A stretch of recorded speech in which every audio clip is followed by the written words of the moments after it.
Are you looking for a present for the brewer that has everything? Maybe I've got your answer right here.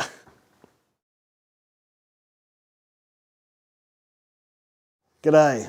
This video was meant to be done a few weeks ago, but with my operation and all the other things that have been going on, I've been finishing up the beer school in Bendigo and all sorts of things have been going on that's just taken me a while to get this out.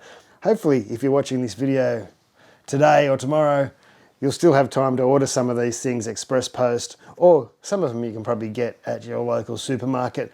These are just little bits and pieces, little things that the brewer with everything might not have and might want. About half are from Kegland and half as you can probably get on Amazon or something like that that can deliver really fast. But I just want to address, people always say, why is it always Kegland stuff? Kegland is my local home brew shop. Grain and Grape shut, but Grain and Grape was only for ingredients really. They did sell equipment, but they weren't innovators or making equipment or anything like that. Kegland is my local home brew shop. I will give a shout out to Backyard Home Brew while we're on the subject of local home brew shops. Matt and his mate from Grain and Grape started their own home brew shop just out of Matt's backyard, I believe, at the moment. I haven't had a chance to go and check it out yet, but I will. Some of these you might find a little bit weird, but they're things I use all the time. This, for instance, I can give you a close-up. This is a turkey baster. That's all, simple, but it's stainless steel. So it can be cleaned and sanitized really, really easy. And it's big enough that I don't use a hydrometer much anymore, but it would only take a couple of squeezes of that to just about fill up a hydrometer. And those times where you haven't got a tap on your fermenter or something's wrong and you just want to take a big sample. I use it mainly in my spirits for taking, again, small samples from here to there, testing things.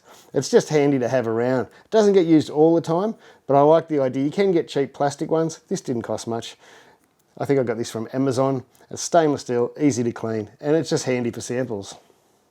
Probably 3, 4, 5 years ago when I was doing a lot more sort of all grain videos and brewing videos, on my chillers, on the output of my chiller, I used to use one of these little Duvalakis. It was that long ago. I don't remember where I got my original one, but when people started asking for them, I went looking and I couldn't really find them in Australia easily or cheaply. If you don't know what they are, they're just a little clamp, a hose clamp, adjustable, very easy to adjust, and it's great on your chillers. The only place you ever want to restrict anything really on your chiller is the output of the wort. The reason you do it there is because when you're pumping wort or even using gravity, you want that chiller to be full of your wort. You don't want to restrict your wort on the input because that means you'd only have a little trickle running through and you're going to drop your cooling efficiency massively. You don't want to be blocking off the water on your output. That's where people pop their rubber counterflow chillers, so you don't want to be doing that. The only place you put these really is on the output, and they are vital as far as I'm concerned if you live somewhere hot like me to control the output temperature of your wort. People that have been here a while might remember I bought a bunch of these from overseas and they're just a cheaper variety. But the little thumb screw up there, once your hands were wet from brewing or cleaning or whatever you were doing, they used to really cut into your fingers and they just weren't very pleasant to use. They worked, but they weren't very pleasant. It was only just a couple of weeks ago, I happened to be on the Kegland site and I saw them that they had these in stock. I don't know how long they've had them. They might have had them for years. I just hadn't come across them. They didn't have them back when I was looking, but these are really solid, back like my original one I had. It's even more solid than the original one. And so that's great. I use that every brew. I'm using a chiller. Indispensable. Of course, there's links below for all these things. Again, this is pretty random and has popped up a few times. These are the little thermo pens. Now, I know Kegland had them, but I'm not going to flog Kegland's one. I found them a little bit slow. They still work, but they're a little bit slow. I love my little Javelin here. There is a more expensive brand, but I've had this for years. This is the same one you have seen in every video that I've ever used it in. This is it. For a long time I was saying I haven't changed the battery, but I think I've changed it once. But I can't remember. I've had that for years and years and years. As I said, it's not the top of the line one. It's quite cheap, but they're just so good. Even the wife now uses it in the kitchen, uses it in the barbecuing, checking that the kids' frozen nuggets, or not so much nuggets, but bigger pieces of things like fish and that, are cooked all the way through when we're in a hurry. It's just gold. Of course, you can use it in the mash, HLT, whatever, for a nice quick reading. Cooling down your wort, even if you're doing extract. fast, accurate. I believe I originally got mine from Amazon. I'll leave a link, though you can probably pick these up in home shops and things like that. They might be a little bit more expensive there, but check your prices.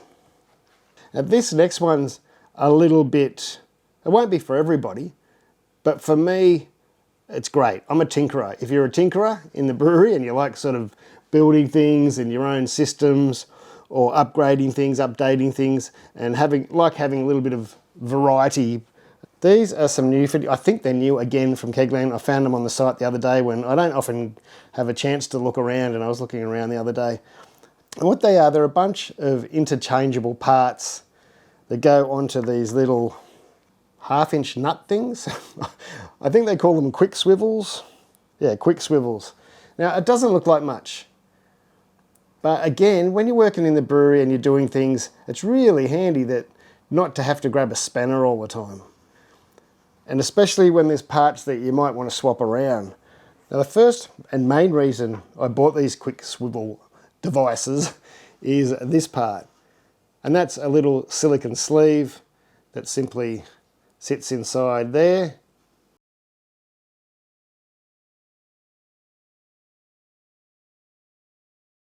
Now most of the time these things use a seal, but when you're using this silicone part you don't need the seal. The silicone part acts as a seal itself.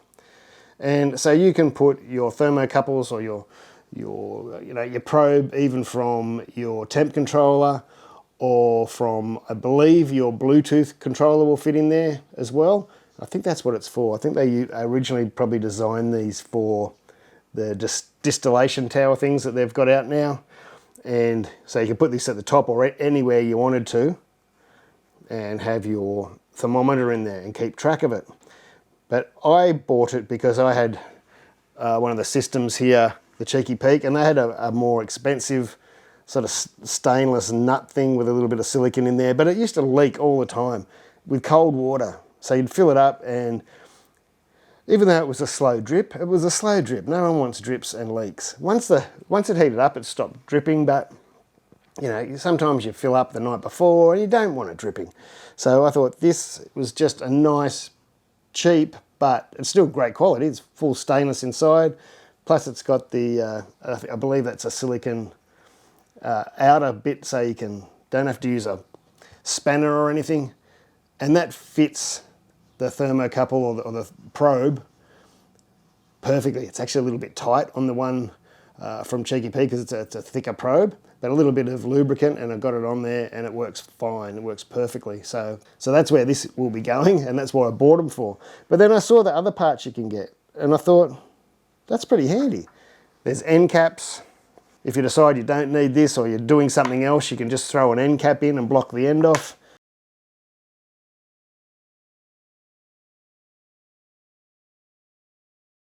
When you're tinkering, you'll find you're using these half-inch type fittings everywhere. And so it's handy to be able to just chuck anything on it. So that's a straight, barbed, I'm guessing it's about 13mm half-inch for your regular silicone hose. And again, you put the piece in first and then the seal. And I should just mention, when you're using things like this, especially on the cold side, you don't want to be using thread tape. On the hot side, it doesn't matter too much, but thread tape on the cold side is really bad. If you're getting leaking on any sort of fitting and you need to use thread tape, that means that fluid is getting down into your thread, and that's what you're trying to stop. That's where it's leaking from, the thread. And that's really bad because that means it's getting in and it's stuck in places that you're probably not cleaning properly, and that's just a perfect spot for an infection to grow. You can buy these seals too. I always say when you buy anything, buy a pack of seals or a couple of spares. Whenever I buy, it doesn't matter what it is. I'm trying to think of examples, like the Brew 1. Immediately I bought three or four different replacement seals because I had this little seal that used to break, or people used to lose it mostly. Keg posts, things like that, because it'll always be that day that you really need it, and if you lose one seal and you've got to go to all the trouble of trying to get a seal that you haven't got at home, buy some backup seals. That's probably a good option too. But there's more than that too. There's also an elbow.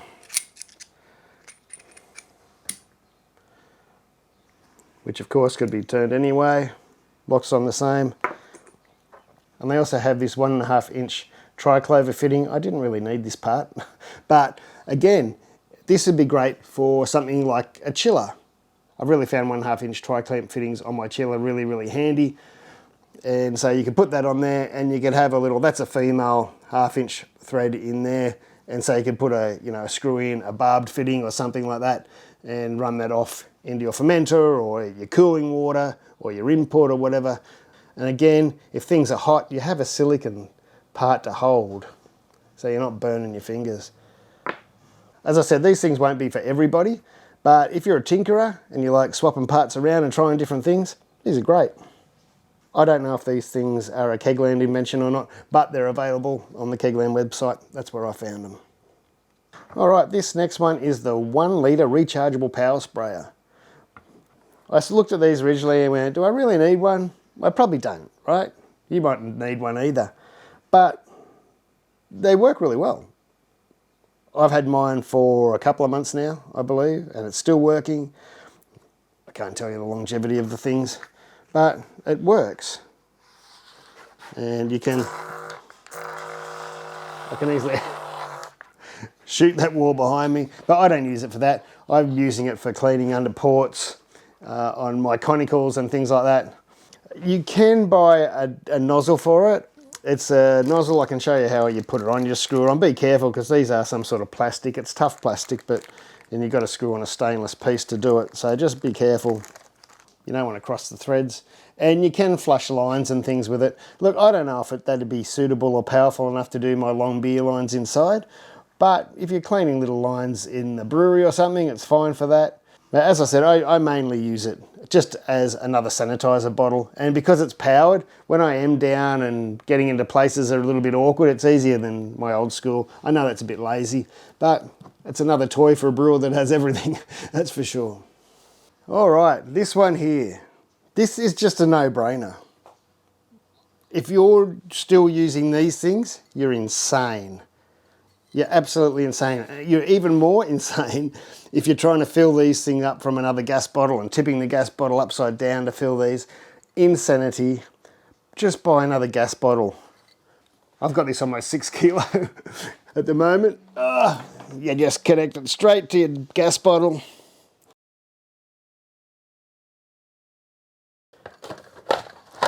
Screw it straight in the back, attach it straight on, and that's it. That's all you got to do. What are these? Near 20 bucks for a swap and go, 17 bucks, something like that. Ridiculous. I don't know, Kegland have them too, I think, but I haven't bothered buying them because I bought this. It's a simple, tiny little connected regulator, so you don't need an extra regulator on your gas bottle because it comes in with the hose that you buy for your converter. This is an old one. Just make sure you're buying that, you know, it will fit your model. I'm pretty sure they're pretty universal because they're using the same bottles. And it just makes sense. You'll just save, yeah, what, I don't know. You could get a gas bottle for yourself for about 4 of those. And that gas bottle will last you years. And I mean years. It's absolutely years. Of course you want cold water. This is half zhuzhed up, as I say, because I use it. I use it all the time. And I just topped it up with water because you need to have them full. And it takes a couple of puffs.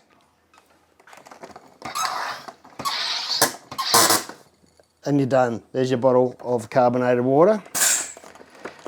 And how little you use, I can turn that off, the gas off now, not that you can see, but now the gas is turned off. When I put a new bottle on there, like a water, even though this is carbed, I can still show you. You nearly get enough gas with just what's left in the hose. As I said, I've turned this bottle off, and my hose is only a small one of 2 foot, I think it is, maybe 3 foot. And that hose holds just about enough gas to zhuzh another bottle. Well, I know this is already zhuzhed, but see, all that gas that was just coming out, that was good 3 presses, was only connected in the hose. That's how little gas you use. Your gas bottle will last you for years. And that's not an exaggeration. Get rid of these. Get rid of them. Just grab a gas bottle and a hose. You'll save big dollars, and I'm serious. I'm serious. I've had this for years. I was meant to do the video for a long time ago, but I wanted to do the little cutout in the back of it to make it look nice for everybody. And it's just sat in there and gets used every day. I don't want to bring it out and take it away. So I finally did it today. Did a little cutout so it looks a bit better. I just used to leave the back off and have the hose connected, but I use that every single day. And it's a huge money saver. I know some people are going to go, just get one of those kegs of water, but you need water plumbed into your kegerator. We're renting, we can't do that, right? We can't do that. This is awesome. And then now there's the Mark V regulator. I've been using one of these for about 2 months now, had no issues. You don't see it much out here in the brewery videos because it's inside on my kegerator, and I don't really bother showing that, and the bottles are stuck sort of at the back of the fridge there. But it's handy. It's handy inside. It's handy out here. I've got another one. Again, you don't have to grab a spanner. It's by hand. They have upgraded them, of course, with the valve to turn off the gas supply, if you like, and they have a built-in or attached push-in fitting there. Now, the plan was I was going to buy one of these, use it for a little while, and then do a long, detailed video. I still might, but the fact is I don't get to watch many other videos these days, and I did watch the Kegland one on it, and you hear a lot of bullshit, for want of a better term, about regulators, all sorts of regulators, that this one's so much better and this one's so much better. I've tried most brands, and I haven't found that big a difference. Sometimes you get a nicer adjustment dial or a locking nut on the adjustment dial, but most people stuff up by, it's a mistake they make, right? And by mistake, I mean getting beer or condensation up into your gauge or into your regulator here, and that can muck it up. The other thing is, regulators are only made of a very simple thing. There's nothing technical in here. It's a couple of springs and adjustment screws and a little rubber, or I don't know what they make them out of these days, we'll call it rubber, valve type thing that you put pressure on, lets the gas through. And it only takes the tiniest little debris or dirt to start gumming that up, or put a crack in it or ruin it, and then your regulator, it's not shot, you can often change them, but your regulator will start playing up. The other big thing is people laying down their gas bottles in the car. That's really bad. Even though CO2 bottles should be nice and clean, especially the food grade CO2 bottles, they should be, but they're often not. And once you get all you need is a little bit of junk through your gas line, which will happen much more, I shouldn't say much more, but it's much more likely to happen once you've been laying down your bottle in the car. So you lay down your bottle in your car, you bring it home, you hook up your regulator, and that's stuffed. And then what most people do will blame the regulator, and then they'll go and buy a different brand. They'll take a lot more care of their regulator, and then all of a sudden the new one they've bought's, the bee's knees and better than all the rest. I didn't want to, I've nearly done my short version of the video, but Key said exactly everything. He's not just selling it for his own sake. The stuff he talked about was true, and it's just a fact. I've had these more expensive ones that people say. There's one on one of my bottles out here. I can't even remember the brand. It's a Micromatic, and this is the biggest pain in the ass I've ever had to deal with, this pressure relief valve. If you bung it in the fridge and that just happens, even if this line sort of falls on it, it can make it go off. This is okay. That's, as I was saying, that's got sort of a lock nut on there, but it's not really needed. Other than that, it's just another regulator. It's no better. In fact, in the old days, before Kegland days, the sign of a cheap regulator was the size of the barrel here. And the smaller the barrel usually meant the cheaper the regulator. That's true, that's what they used to say. And Micromatics were one of the small ones, so people stayed away from Micromatic for a long time. Obviously, things have changed, but I don't like that at all. The only reason that's on here, this regulator I bought it, put it on, hated it, it sat in the drawer. Now, it sat in the drawer for about a couple of years, and I pulled it out recently because I got an extra bottle. But now that I've got an extra one of those, that'll be going off. It's just too touchy. and maybe I just got a faulty one, but I'm not paying money again to get another one. I just don't like the regulator. It's a backup. By no means am I saying this is the best regulator in the world, but I've had no problems with the Kegland regulators. I'd tell you if I did. But when you've only got one regulator and you can get it off nice and easy and swap it around on your bottles, this is really handy. These are tested before they go out. I believe so. There was a tested sticker on the box. But if you get a faulty one, get it replaced. It's going to be the same with all regulators can suffer hop creep. All regulators can stuff up. You drop your bottle, you bump it, your wife does, your kids do, they don't tell you. Things happen, right? Just look after your regulators and they'll last you a long time. That will do. I did have a few other things, but that will do. This video has gone way longer than I wanted it to. I started talking and hopefully I'll cut most of it out, but you get the picture. These are just things that people might not have and they might find interesting, or the last minute gift for the brewer that has everything, and some's from Kegland, some isn't, Amazon, supermarkets. Have a good Christmas. I hope I do. I'm looking to relax. I've been busy doing all these videos these last few weeks, flat out. Thanks to my patrons, because without them, these videos couldn't happen. Cheers.